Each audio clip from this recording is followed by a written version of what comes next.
সুপ্রিয় দর্শক, আপনাদের সবাইকে আমন্ত্রণ জানাচ্ছি এনটিভি নিয়মিত স্বাস্থ্য বিষয়ক আয়োজন স্বাস্থ্য প্রতিদিন এই অনুষ্ঠানে। রমজান এমন একটা সময়, যে সময়টাতে কিন্তু আমাদের জীবনযাত্রার বিশাল একটা পরিবর্তন হয়ে থাকে। সেটি হয়ে থাকে আমাদের কাজের ক্ষেত্রে, সেটি হয়ে থাকে আমাদের খাদ্যাভ্যাসের পরিবর্তন, আমাদের ঘুমের পরিবর্তন, এবং যাদের কোমরবিডিটি ডিজিজ রয়েছে তাদেরও কিন্তু বিশেষ পরিবর্তন হয়ে থাকে তাদের ঔষধ গ্রহণ। এবং সেই সাথে আমরা যদি বলি যে আমাদের কর্মচারণ যেগুলো রয়েছে, জীবনাচরণ যেগুলো রয়েছে, সেগুলোর ক্ষেত্রেও কিন্তু বিশাল পরিবর্তন হয়ে থাকে। সুপ্রিয় দর্শক, আমি নুসরাত জাহান দীপা আজ আপনাদের সঙ্গে রয়েছি, এবং আমাদের আজকের আলোচ্য বিষয় হচ্ছে রোজায় লাইফস্টাইল। আর এই বিষয়টি নিয়ে কথা বলার জন্য আজ আমাদের সঙ্গে রয়েছেন একজন বিশেষ অতিথি। আমরা আমাদের আলোচনা শুরু করব, তবে তার আগে আমরা পরিচিত হয়ে নিই আমাদের সেই অতিথির সঙ্গে। ডক্টর মোহাম্মদ জাহাঙ্গীর কবির 1975 সালের জানুয়ারি মাসে বাগেরহাট জেলায় জন্মগ্রহণ করেন। তিনি 2000 সালে চট্টগ্রাম মেডিকেল কলেজ থেকে এমবিবিএস ডিগ্রি অর্জন করেন। বর্তমানে তিনি জিকে লাইফস্টাইল লিমিটেডের ফাউন্ডার ও চেয়ারম্যান হিসেবে কর্মরত। আপনাকে স্বাগত আমাদের আজকের অনুষ্ঠানে। আপনাদেরকেও অনেক শুভেচ্ছা। রমজান, এই রোজায় লাইফস্টাইল, এটা আসলে এক কথায় কেমন হওয়া উচিত বলে আপনার কাছে মনে হয়? আসলে সারাদিন রোজা রেখে যে উপকারটা পাওয়ার কথা, অটোফেজি হবে, ফ্যাট বার্নিং হবে, ইনফ্লামেশন কমবে, টক্সিসিটি কমবে। আচ্ছা। এবং 1 মাস সুন্দর করে রোজা রাখতে পারলে তার যে কোনো লাইফস্টাইল ডিজিজ ভালো হয়ে যায়। উচ্চ রক্তচাপ, ডায়াবেটিস, ফ্যাটি লিভার, হার্ট অ্যাটাকের ঝুঁকি, স্ট্রোকের ঝুঁকি ইত্যাদি ইত্যাদি, আরও প্রায় 60-70টা রোগ। এখন আমরা তো সবাই রোজা রাখি, 30টা রোজাই রাখি, কিন্তু কেন আমাদের ডায়াবেটিস ভালো হয়ে যাচ্ছে না? কেন আমাদের মনে করেন যে হার্ট অ্যাটাকের ঝুঁকি কমছে না?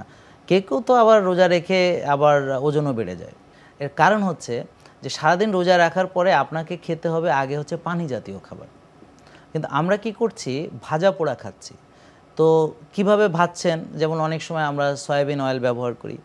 তা যখন আমরা অ্যাক্রিলামাইড অর্থাৎ রিপিটেড হিট করা হয় একটা জিনিসকে, তখন হচ্ছে অ্যাক্রিলামাইড তৈরি হচ্ছে, এটা ইনফ্লামেটরি। সয়াবিন তো ইটসেলফ ইনফ্লামেটরি। এরপর আপনি একটা পেঁয়াজু বা বেগুনি ডুবো তেলে ভাজছেন, তাহলে এর কোনো পুষ্টিকর অবশিষ্ট থাকে? এটাকে আমি বলি কয়লা।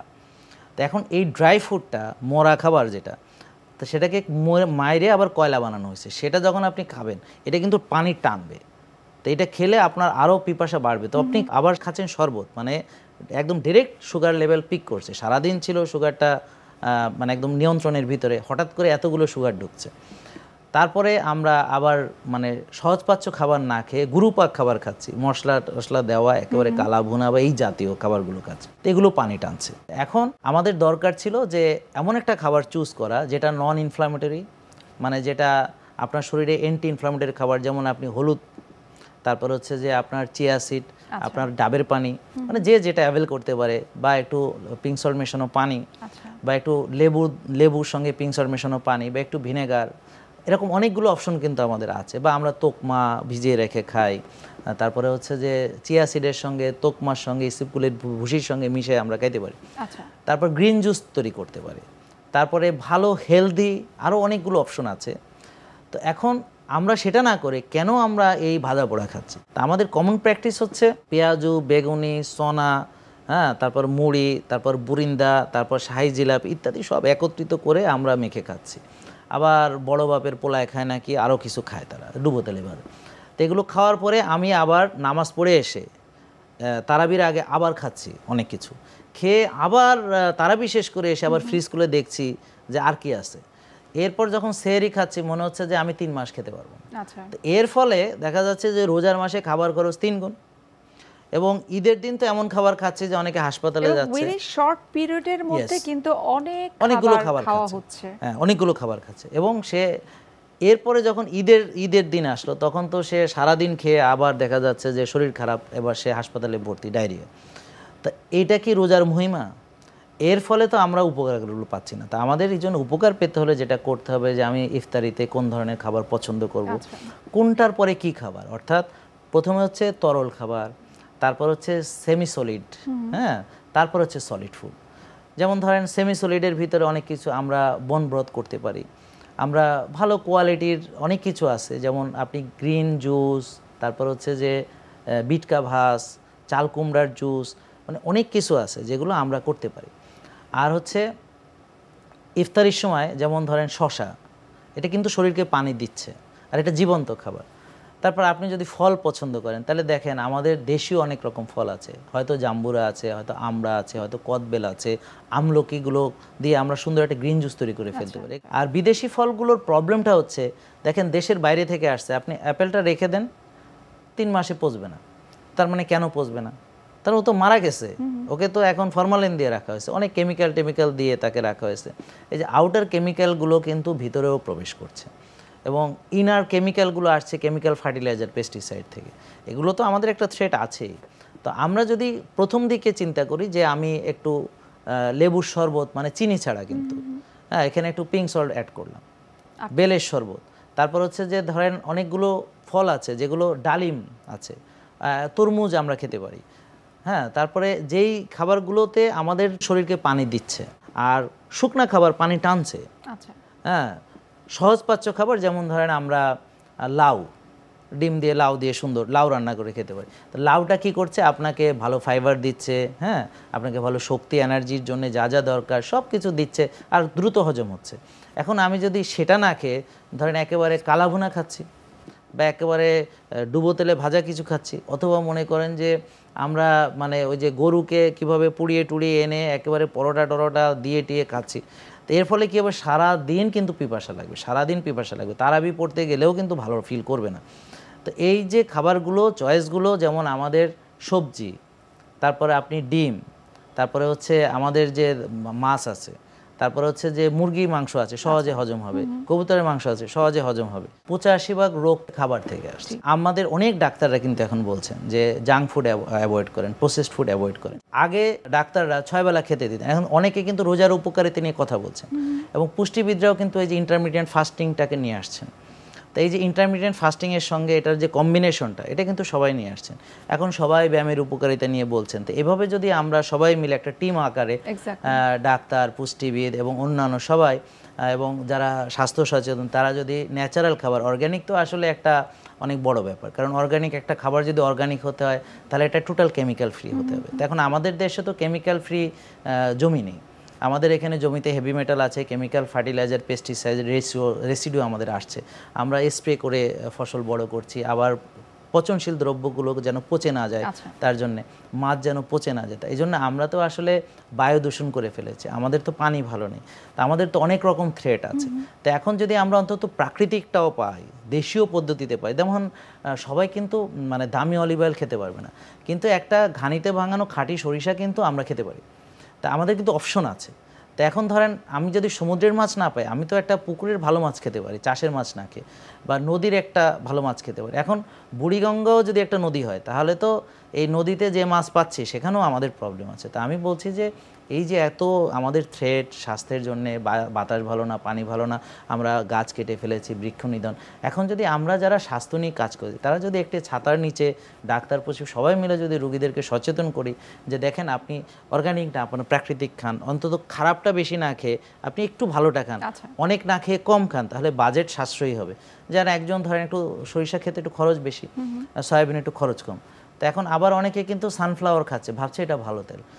Soybean, sunflower, rice burn, canola ইত্যাদি যে তেলগুলো আছে, এগুলো কিন্তু প্রসেসড অয়েল, ইন্ডাস্ট্রিয়াল অয়েল।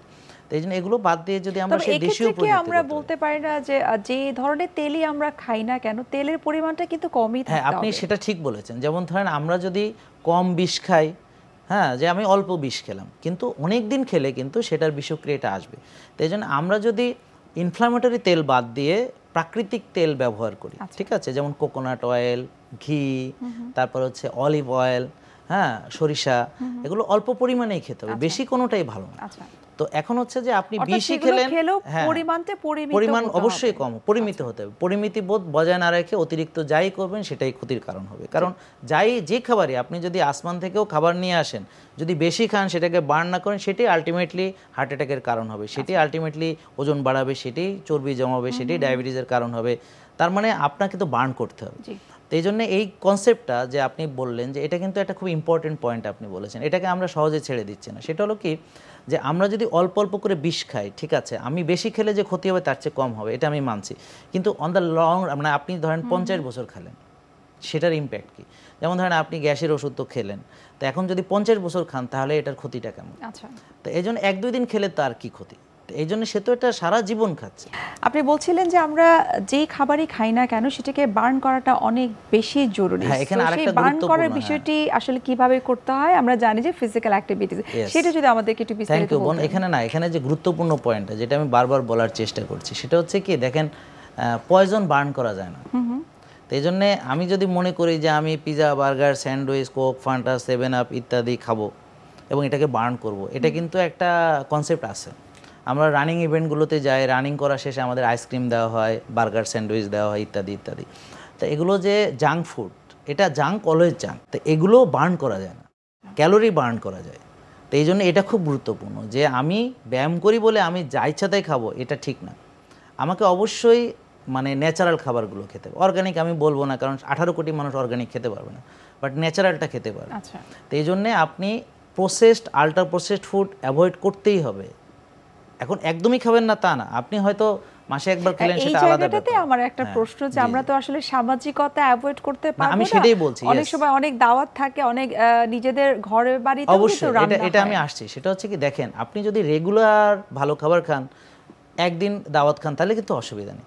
আপনি একটা বছর সুন্দরভাবে নিয়ম মেনেছেন, ভালো খাবার খেয়েছেন, আপনার জন্মদিনে আমি কেক কেটে আপনাকে ধরেন খেতে দিলাম, সেটা কোনো অসুবিধা নেই। কিন্তু কথা হচ্ছে যে এটা যদি রেগুলার লাইফে চলে আসে, তাহলে আপনি বলেন যে আসলে মানুষকে এটা রেগুলার লাইফে খাচ্ছে নাকি হঠাৎ হঠাৎ খাচ্ছে। দেখেন রেগুলার খাচ্ছে, প্রবলেমটা সেখানে।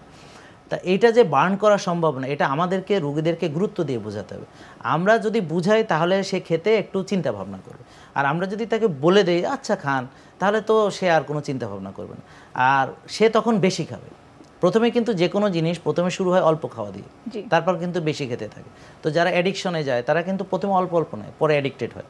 ফুডও ঠিক এরকম অ্যাডিকশন হচ্ছে। তাহলে এই বিষয়টা একদম গুরুত্ব দিয়ে বোঝাতে হবে। এখন আসেন যে আপনি ভালো খাবারই খেলেন, এখন যদি আপনি বার্ন না করেন তাহলে সেটাই চর্বি হিসাবে জমে যাবে। এখন রোজার উপকারিতা পেতে হলে এটার সঙ্গে অবশ্যই ফিজিক্যাল অ্যাক্টিভিটি আসতে হবে। দেন ফিজিক্যাল অ্যাক্টিভিটি আমরা কোন সময় করব, কি ধরনের করব, তো এগুলো নিয়ে অন্য অনুষ্ঠানে আমরা কথা বলেছি। আজকে সংক্ষেপে বলছি যে অবশ্যই তাকে 20-30 মিনিট, আমরা যদি একটা স্ট্যান্ডার্ড টাইম আপনার কাছে জানতে চাই। আমি সেটাই বলছি যে আমরা ধরেন রিল্যাক্সিং এক্সারসাইজগুলো সকালে করতে পারি, সেটা আপনার 30 থেকে 45 মিনিট করলে অসুবিধা নেই। সে ফর ইয়োগা, স্ট্রেচিং এক্সারসাইজ, কোনো অসুবিধা নেই। বা আপনি 30 মিনিট হাঁটলেন, সেটাও কোনো অসুবিধা নেই।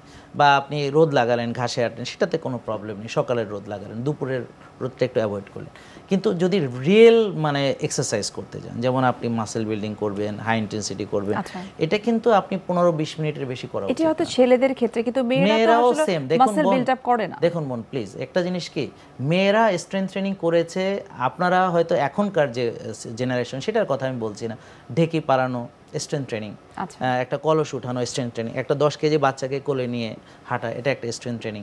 হ্যাঁ, তারপরে এই যে গোলায় ধান ভরা, একটা স্ট্রেংথ ট্রেনিং। গরুর রশি ধরে টানাটানি করা, এটাও স্ট্রেংথ ট্রেনিং। তো জিমে কি করে, পুল পুশ। তাহলে মেয়েদের মাসেলের জন্য করবে না, তাদের যৌবন ধরে রাখার জন্য, তাদের তারুণ্য ধরে রাখার জন্য, তাদের স্ট্রেংথ ধরে রাখার, তাদের টোন ধরে রাখার জন্য। এক্ষেত্রে আমি আপনাকে বিশেষ ধন্যবাদ দিতে চাই। অনেকেই হয়তো এই বিষয়টা জানে না। আমাদের এই যে ব্যাক পেন হচ্ছে, বিশেষ করে মহিলাদের ক্ষেত্রে ব্যাক পেন হচ্ছে, এটার মূল কারণই হচ্ছে যে আমাদের সাফিশিয়েন্ট ফিজিক্যাল অ্যাক্টিভিটিস হচ্ছে না। এবং এই যে আপনি বলছেন মাসেল বিল্ড আপের কথা, যেমন ধরেন আপনার ব্যাক মাসেল এবং কোর মাসেল, এই দুটোকে স্ট্রেংথের করার জন্য তাকে আলাদা ট্রেনিং প্রোগ্রামে নিয়ে আসতে হবে। এখন ওদের ওই ট্রেনিং নেয়, কিন্তু হঠাৎ হঠাৎ তার বাচ্চাও তার করে লাভ দিয়ে ওঠে, এটা তো সে অ্যাভয়েড করতে পারে না। এছাড়া তার হাজবেন্ডের সঙ্গে তার ফিজিক্যাল রিলেশন থাকে। এছাড়াও ধরেন এই যে একটানা বসে বসে থাকে, বিশেষ করে যারা ডেস্ক জব করছেন তারা তো সারাদিন বসে আছেন। তো বসে থাকলে এই যে ব্যাক যে সাপোর্টে থাকছে, ব্যাক মাসেলগুলো উইক হয়ে যায়। আর কোরকে যদি আপনি স্পেশালি কাজে না, কোর মাসেলগুলো উইক হয়ে যায়, তো তার এই হিপ এত বড় একটা জয়েন্টকে ধরে রাখার আর কেউ থাকে না। তো এই জন্য দেখবেন যে লো ব্যাক পেন একটা ভেরি কমন ইস্যু। এরপরে ডিস্ক প্রলাপস হচ্ছে, তো অন টপ অফ দ্যাট তার ওজনও বেশি হচ্ছে। তো ওজন বাড়লে এটা তো চাপ পড়ছে, কম্প্রেশন হচ্ছে, ডিস্ক প্রলাপস শুধু হচ্ছে তা না, এই যে ইন্টারভার্টিব্রাল ডিস্কটা কোলাপস করে যাচ্ছে, নার্ভ রুট কম্প্রেশন হচ্ছে, সায়াটিকা হচ্ছে, লাম্বাগো সায়াটিকা হচ্ছে, সে কিন্তু সাফার করছে। অর্থাৎ আপনি যেটা বলছেন যে আসলে মাসেল বিল্ড আপ শুধুমাত্র ছেলেদের জন্য নয়, বিল্ডিং না, আমরা বিল্ডিং বলবো না বোন, এখানে বিল্ডিং বলবো না, আমরা বলবো স্ট্রেংথ ট্রেনিং, মানে মাংসপেশি শক্তি বাড়ানো, কার্যকরী মাসেলের শক্তি বাড়ানো এবং functional muscle. Muscle building is another industry. হ্যাঁ, তো ওখানে মেয়েরা করছে না তা না, ওরা তখন টেস্টোস্টেরন নিচ্ছে, হরমোন নিচ্ছে, ওদের দেখতে দেখতে পুরুষালে একটা চেহারা হয়ে যাচ্ছে। বাট আমি তো হেলদি এটাকে বলতে পারছি না, আপনিও পারবেন না নিশ্চয়ই, এটা তো একটা অ্যাবনর্মাল জিনিস। তো আমরা মাসেল বিল্ডিং বললে একটা জিনিস বুঝে, আমরা বলছি যে স্ট্রেংথ ট্রেনিং। তাহলে আমি আমার যদি মাসেল না থাকে, আমার বডিকে ধরে রাখবে। এবং এক্ষেত্রে যারা ফিজিওথেরাপিস্ট রয়েছেন তারা কিন্তু সব সময় বলে থাকেন যে মাসেলটাকে স্ট্রেংথ করার জন্য কিন্তু অবশ্যই ছেলেমেয়ে সবার এক্সারসাইজ করা অনেক ওরা কন্ডিশনিং করে, তারপর পোস্চার ঠিক করে, অ্যালাইনমেন্ট ঠিক করে, স্ট্রেংথের কথা বলে, ফ্লেক্সিবিলিটির কথা বলে। হ্যাঁ, তো ওরা কিন্তু সবগুলো কম্বিনেশনে বলে। একজন ভালো ফিজিওথেরাপিস্ট কিন্তু একটা রোগীকে সুন্দরভাবে গাইড করতে পারে। তো এই জন্য বলছি যে আমাদের যে নামাজ পড়ছি, যেমন তারাবির নামাজ, পুরোটা পড়ার পরে কিন্তু আমার জয়েন্টগুলো কিন্তু কাজ হচ্ছে, মাসেলগুলো কিন্তু ফোকাস হচ্ছে, আমি অনেকক্ষণ সিজদা করছি, রুকু করছি, উঠবস করছি, এর ফলে কিন্তু আমার এগুলো হয়ে যাচ্ছে। অন টপ অফ দ্যাট আমরা যেহেতু কাটছি না, আমরা যেহেতু মাটি কাটছি না, আমরা যেহেতু ভ্যান গাড়ি চালাচ্ছি না, আমরা যেহেতু লাঙ্গল চালাচ্ছি না, তাহলে আমরা যদি কিছুটা স্ট্রেংথ ট্রেনিং না করি তাহলে আমার মাসেলগুলো তো চলে যাবে। তো এই জন্যে রোজার ভিতরে হচ্ছে অনেকে বুঝে না যে ফাংশনাল মাসেল গ্রো করার জন্য হচ্ছে রোজা ইজ দ্য বেস্ট টাইম। এখানে গ্রোথ হরমোন নর্মাল অবস্থায় যা থাকে তার চেয়ে 5 গুণ বেশি থাকে যখন আমি অনেকক্ষণ ফাস্টিং করি। ওয়াটার ফাস্টিং এর চেয়ে 3 গুণ বেশি ড্রাই ফাস্টিং হয়, যে I am not taking anything. আচ্ছা, তো এই সময়টা হচ্ছে এক্সারসাইজ করলে পরে আমি বেস্ট বেনিফিট পাবো। তো মানে হাই ইন্টেন্সিটি এগুলো করলে অল্প সময়ের জন্য আমি করব, বাট বিফোর ইফতার এটা করব। আর অনেকে বলে যে ইফতারের পরে যারা করে, আমি বলবো যে এটাকে আমি মানে ডিমোটিভেট করছি না, কেউ হাঁটলো ইটস ওকে।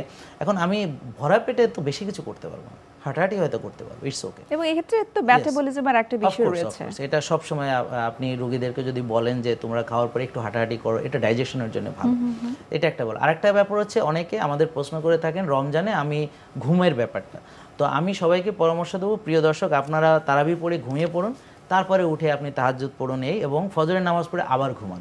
আচ্ছা, তো এতে হবে কি বিকেল টাইমটা একটু ব্যায়াম করলে হয়ে যাচ্ছে। তাহলে যারা সকালে ঘুমাবে তারা বিকেলে, এটা ভেরি ইজি টু ম্যানেজ। আমরা তো 9টা 10টা পর্যন্ত ঘুমাতেই পারি এই সময়, তো এটা একটা ভালো বুদ্ধি। আর একটা হচ্ছে রোদের ব্যাপারটা বলছেন, তো আমি মনে করি যে রোজা রাখলে আপনি 2 সময় রোদে যাবেন, সকালে নরম রোদে একটু যাবেন আর বিকেলের ইভিনিং রোদে একটু যাবেন, তাতে করে দেখবেন কমফোর্টেবলি আপনি ভালো থাকছেন আর কি। তো এটা হচ্ছে যে একটা ওভারঅল আমার পরামর্শ। আচ্ছা, আপনাকে অসংখ্য ধন্যবাদ। আমরা অনুষ্ঠানের একেবারে শেষ পর্যায়ে চলে এসেছি। আমার মনে হয় আমাদের দর্শকরা আমাদের আজকের অনুষ্ঠানের মাধ্যমে অনেক গুরুত্বপূর্ণ কিছু তথ্য জানতে পেরেছে, যে রোজায় লাইফস্টাইল আসলে কেমন হওয়া উচিত। এক কথা আপনি যেটি বললেন যে সুষম খাদ্যাভ্যাস এবং সেই সাথে যে ঘুমের প্যাটার্নটাকে ঠিক রাখা, এবং আপনি বলছিলেন যে muscle training is very important, সেটা ছেলে মেয়ে সবার জন্য, এবং সেই সাথে হচ্ছে ওভারঅল একটা নিয়ম কানুনের মধ্যে থাকা। আবারও ধন্যবাদ জানাচ্ছি এবং শুভকামনা এনটিভির পক্ষ থেকে। আপনাকে ধন্যবাদ, এনটিভির সবাইকে ধন্যবাদ যে এখানে আমাকে আমন্ত্রণ করার জন্য। প্রিয় দর্শক আপনাদেরকে ধন্যবাদ। আসসালামু আলাইকুম। সুপ্রিয় দর্শক, এতক্ষণ আপনারা দেখছিলেন এনটিভি নিয়মিত স্বাস্থ্য বিষয়ক আয়োজন স্বাস্থ্য প্রতিদিন এই অনুষ্ঠানটি। আজ আমরা কথা বলছিলাম রোজায় লাইফস্টাইল নিয়ে। এ পর্যায়ে আমরা দেখে নিচ্ছি আমাদের আগামী পর্বে কি থাকছে। রোগ মানেই কিন্তু কিডনি সম্পূর্ণ নষ্ট হয়ে যাওয়া না, রোগ মানে সে আক্রান্ত। কিন্তু এই যে বিভিন্ন ধরনের কিডনি রোগ আছে, সেই রোগের কারণে কিন্তু কিডনি একদম নীরবে, কিডনির যে 24 লক্ষ ছাঁকনি আছে সেগুলো আস্তে আস্তে ধ্বংস হতে থাকে, ক্ষয় হতে থাকে। ক্ষয় হতে হতে একদম যখন শেষ পর্যায়ে চলে যায় তখন সেটাকে আমরা বলি এন্ড স্টেজ রেনাল ফেলিওর। যাদের বেঁচে থাকার জন্য দরকার পড়ে ডায়ালাইসিস অথবা কিডনি ট্রান্সপ্ল্যান্ট বা সংযোজন। তো এদের সংখ্যা যেটা বললেন যে প্রায় 40,000 রোগীর প্রতি বছর, যেখানে যে পর্যায়ে যে উপনীত হয় তাদের বেঁচে থাকতে হলে ডায়ালাইসিস করতে হবে অথবা কিডনি সংযোজন করতে হবে। বিশ্বের যে কোনো প্রান্ত থেকে যে কোনো সময় এনটিভির জনপ্রিয় অনুষ্ঠান স্বাস্থ্য প্রতিদিন দেখতে আপনারা ভিজিট করতে পারেন আমাদের পূর্ণাঙ্গ পোর্টাল www.ntvbt.com এ। এছাড়াও এনটিভির বিভিন্ন ধরনের জনপ্রিয় অনুষ্ঠান এবং নিউজ আপডেট পেতে আপনারা ভিজিট করতে পারেন আমাদের ইউটিউব চ্যানেল এবং ভেরিফাইড ফেসবুক পেজে। সুপ্রিয় দর্শক, আজ এখানে শেষ করতে হচ্ছে। দেখা হবে আবারও আপনাদের সঙ্গে। সে পর্যন্ত আপনারা সবাই ভালো থাকুন, সুস্থ থাকুন এবং সব সময় এনটিভির সঙ্গেই থাকুন।